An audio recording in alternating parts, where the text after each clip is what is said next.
Hola con todos. Nuestro grupo va a presentar sobre la investigación clínica de un análisis de casos sobre esclerosis múltiple. Las integrantes del grupo somos Tamia Oushka, Carla Hidalgo y mi persona Yamile Pinos.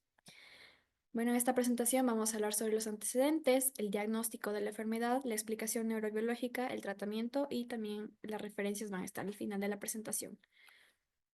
Como antecedentes, tenemos que Ana, una mujer de 24 años, era una joven muy activa y con muchos planes a futuro. Los principales síntomas que presentó fueron ansiedad y preocupación constante, también comenzó a abandonar actividades que solía disfrutar, tenía cansancio extremo, dificultad para realizar tareas y déficits de atención. Ella comenzó a notar problemas de visión que aparecían tras el esfuerzo físico o después de las dietas, es decir, cuando no dormía muy bien. También le diagnosticaron neuritis óptica y una resonancia magnética mostró pequeños focos inflamatorios. Después de 5 a 10 años, ella no presentó más síntomas físicos y las lesiones en su resonancia no han aumentado, o sea, se mantienen como fueron al inicio, y no presenta ningún problema físico, pero ella se siente insatisfecha con su vida. Otra de las posibles hipótesis que también planteamos que podría tener nuestra paciente es esclerosis múltiple, ya que en el caso clínico se presentan signos y síntomas que podrían indicar este diagnóstico. Inicialmente nuestra paciente fue diagnosticada con neuritis óptica, que se manifestó como déficits visuales. La neuritis óptica es frecuentemente una manifestación temprana de la esclerosis múltiple y en ciertos casos puede ser un síntoma claro para diagnosticar esta enfermedad. Adicionalmente, la resonancia magnética que se le realizó mostró pequeñas lesiones inflamatorias, lo cual coincide con los hallazgos en pacientes que tienen esclerosis múltiple, porque aquí comúnmente se observan lesiones desmineralizantes en el sistema nervioso central, como se puede observar en la imagen. Y a pesar de que la paciente no ha demostrado otro síntoma físico en los últimos años, el hecho de que desde antes le hayan diagnosticado neuritis óptica y las lesiones que encontraron en la resonancia magnética podrían indicar una forma de esclerosis múltiple con baja actividad, ya que esta enfermedad, dependiendo de la persona, puede variar la forma en la que se presenta y suele presentar periodos largos de estabilidad. Esto es conocido como esclerosis múltiple remitente recurrente. Entonces es algo como lo que podemos ver en la imagen. Por lo tanto, aquí lo más recomendable sería realizar una evaluación neurológica a la paciente para poder confirmar o descartar la presencia de esta enfermedad. La segunda hipótesis que se plantea en el caso de Ana es el trastorno de ansiedad generalizada. Este es un trastorno psicológico frecuente que se caracteriza por un estado constante de preocupación y ansiedad excesiva sobre muchas áreas de la vida de una persona. A diferencia de la ansiedad común que todos podemos sentir ante un problema, en el trastorno de ansiedad generalizada la mente está como una alarma que suena todo el tiempo, incluso cuando no existe un peligro real. Las personas con este trastorno suelen preocuparse por su salud, el trabajo, la familia, la economía o el futuro de una forma continua sin poder controlar estos pensamientos. Esto genera síntomas como nerviosismo constante, dificultad para concentrarse, problemas para dormir, fatiga y una sensación general de malestar. En el caso de Ana, aunque físicamente se encuentra estable y las lesiones de su cerebro no han aumentado, ella vive con miedo constante y ha dejado de hacer actividades que antes disfrutaba, como el deporte y los estudios, y no se siente feliz con su vida.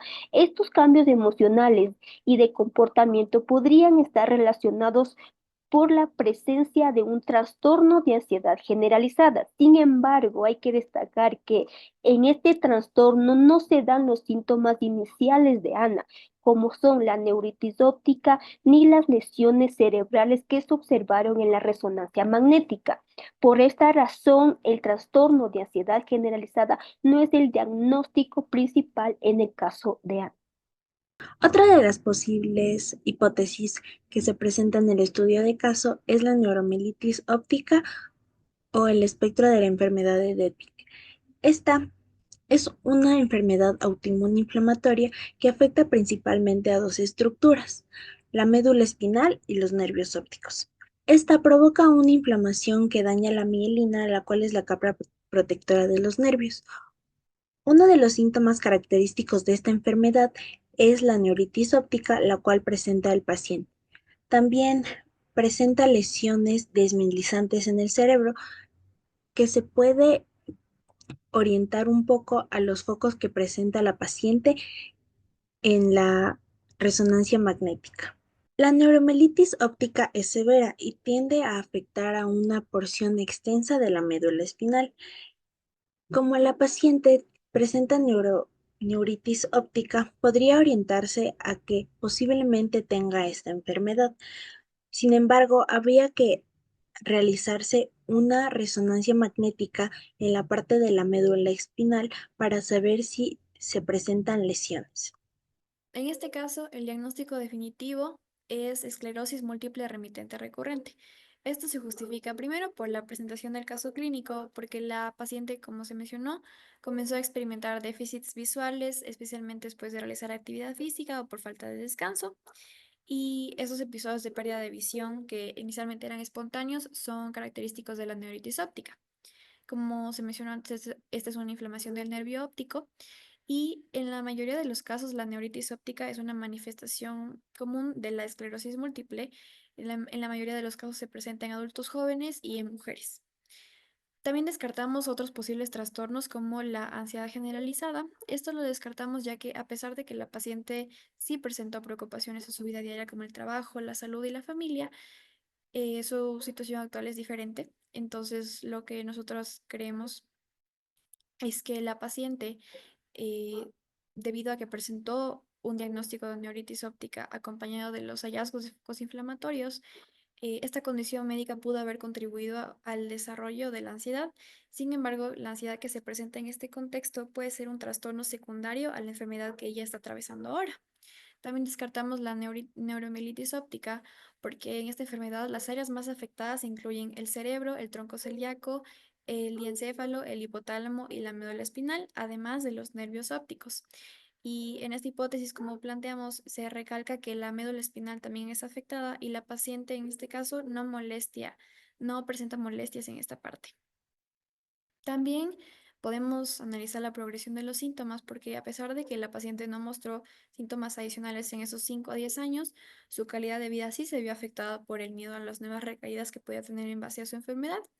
Entonces, aquí lo que se debe tomar en cuenta es que en base a la ausencia de los síntomas adicionales que ella pudo haber presentado, junto con la presencia de lesiones de la resonancia magnética, este es un indicador clave para diagnosticar esclerosis múltiple remitente recurrente, porque aquí los pacientes experimentan brotes seguidos de periodos de remisión sin alguna progresión significativa de la discapacidad. Es decir, tiene periodos de estabilidad y luego recaídas y así. Aquí igual hay un predominio de las mujeres para presentar este tipo de esclerosis múltiple y con el tiempo los pacientes pueden llegar a presentar una discapacidad gradualmente progresiva llamada esclerosis múltiple progresiva secundaria. Y esto generalmente ocurre unos 10 a 15 años después del inicio de la enfermedad. Entonces, como podemos ver en la gráfica, aquí es como se puede presentar de diferentes formas la esclerosis múltiple. También debido a los hallazgos de neuroimagen, como se mencionó anteriormente, debido a los focos inflamatorios, hay que tomar en cuenta que esas lesiones desmineralizantes son importantísimas para el diagnóstico de esclerosis múltiple porque eso permite evidenciar la diseminación de las lesiones. Igual algo aquí que fue de gran ayuda fueron los criterios de McDonald porque esos fueron muy importantes para detectar esta enfermedad porque se basan en la diseminación de las lesiones en el tiempo desde que comenzaron a aparecer en el espacio del cerebro y también los criterios de clasificación para determinar si, por ejemplo, se trata de una esclerosis múltiple remitente recurrente o primaria progresiva. Entonces, estos criterios son claves para ver cómo va avanzando la enfermedad en cada persona. Son 3 criterios que siempre hay que evaluar al momento de tratar esta enfermedad.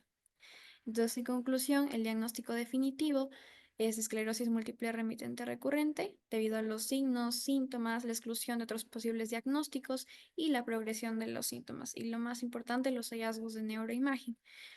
Y es importante igual recalcar que hay que realizar una evaluación exhaustiva que pueda combinar diferentes enfoques para determinar si es que este diagnóstico es correcto y si sea el caso, pues descartar otras posibles patologías que puedan presentar síntomas similares. La explicación neurobiológica de la esclerosis múltiple remitente es debido a que esta afecta al sistema nervioso central, en especial a la médula espinal, a la corteza cerebral y a la sustancia blanca. Este subtipo se da por tener recaídas seguidas por periodos de remisión, en la que los síntomas pueden disminuir o desaparecer totalmente. Afecta también a las alteraciones motoras, visuales y la depresión que afecta la vida diaria del paciente. En esta enfermedad a nivel cerebral es un proceso de desmineralización y degeneración de los axones. Al deteriorarse la mielina se interrumpe la transmisión de señales neuronales. Se da también una atrofia cerebral que es la disminución del volumen del cerebro. Se daña la materia gris que contiene los cuerpos neuronales y la materia blanca que contiene a los axones. Al avanzar la enfermedad se da un adelgazamiento de la corteza cerebral. Los canales de sodio se distribuyen a lo largo del axón y cuando hay una desmielinización se da un daño celular y la liberación de exceso de calcio. Las células inmunes actúan y liberan sustancias inflamatorias que dañan a los tejidos nerviosos y a la mitocondria que genera la energía a los axones. Los astrocitos regulan el paso de las células inmunes desde la sangre hasta el cerebro, pero también pueden liberar sustancias tóxicas y dificultar la reparación de la mielina. Los oligodendrocitos son los que producen la mielina y trabajan en conjunto con el axón. Al haber lesiones, hace que estas conducciones de señales se bloqueen y los oligodendrocitos resulten dañados. Los tratamientos para la esclerosis múltiple pueden ser la terapia de rehabilitación. En la esclerosis múltiple son fundamentales porque no solo ayudan a manejar los síntomas, sino también pueden influir en el curso de la enfermedad, reduciendo unas sustancias llamadas citocinas inflamatorias que dañan el sistema nervioso. Al disminuir esa inflamación, se protege el cerebro y se retrasa el deterioro de las neuronas. Además, estimula algo muy importante, la neuroplasticidad, que es la capacidad del cerebro para adaptarse y reorganizarse. Esto ayuda a que el cuerpo recupere funciones afectadas por la enfermedad. La rehabilitación es muy completa, incluye desde ejercicios físicos hasta entrenamientos cognitivos del habla o incluso de funciones como la deglución o el control de esfínteres. La rehabilitación mediante realidad virtual, que es una técnica moderna que se está usando en pacientes con esclerosis múltiple. Lo interesante es que esta tecnología ayuda al cerebro a reorganizar sus conexiones y en algunos casos a regenerar la mielina, que es como la capa protectora de los nervios. Además, con ejercicios interactivos en entornos virtuales, los pacientes pueden mejorar su equilibrio, su movimiento y también su capacidad mental, todo de forma más dinámica. La estimulación transcraneal por corriente continua. Es una técnica que se usa para tratar algunos síntomas de esclerosis múltiple sin necesidad de cirugías o medicamentos. Consiste en colocar unos electrodos en el cuero cabelludo y aplicar una corriente eléctrica muy débil que no causa dolor, pero sí modifica las actividades de ciertas zonas del cerebro. Esta técnica puede ayudar a aliviar dolores crónicos que sienten muchos pacientes con esclerosis múltiple, especialmente el llamado dolor central, que es provocado por el daño en el sistema nervioso.